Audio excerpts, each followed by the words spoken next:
আব্বা ওই যে আজরাইলের সাথে তুমি কয় টাকার কন্টাক্ট করিছো? তোর কি অলক্ষণী কথা? না ওই তোমার যত টাকা পয়সা 1 টাকাও তো আমাদের পিছনে খরচ করো না। আমার তো মনে হচ্ছে তুমি আজরাইলের সাথে কন্টাক্ট করে ছুঁইছো, মরার পরে তুমি সব কবরে নিয়ে যাবা আনে। আমার পুরোপুরি বিশ্বাস আছে।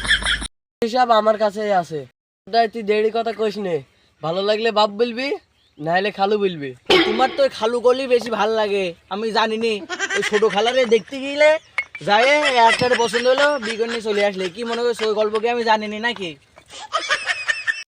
দেখো দিনি তোর মুখ চিপলে দুধ বাড়ায়, তুই এখনই ইতিহাসের পাতায় চলে গেছি।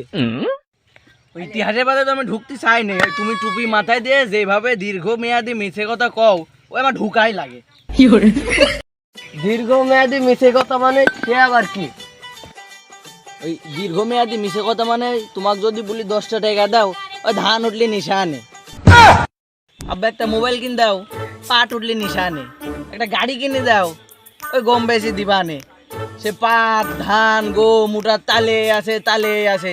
তুমি তো তোমার কথার লাস্ট ফিনিশিং রাখছো না, তাহলে কি হলো? এটা দীর্ঘমেয়াদী মিছে কথাই হচ্ছে।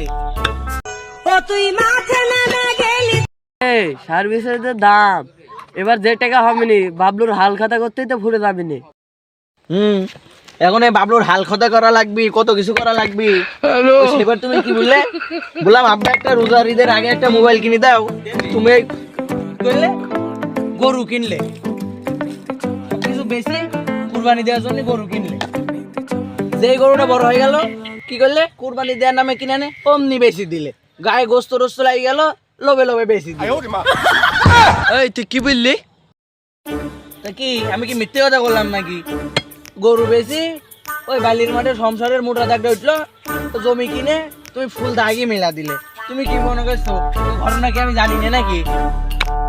এই কুরবানি তো পরেও দেয়া যাবেনি, এইসব কথা কি মানুষজনের মেয়েদের কয়? আমি তো তোর ভালোর জন্যই করছি। ওই তুমি তো আমার ভালো জন্যই করছো।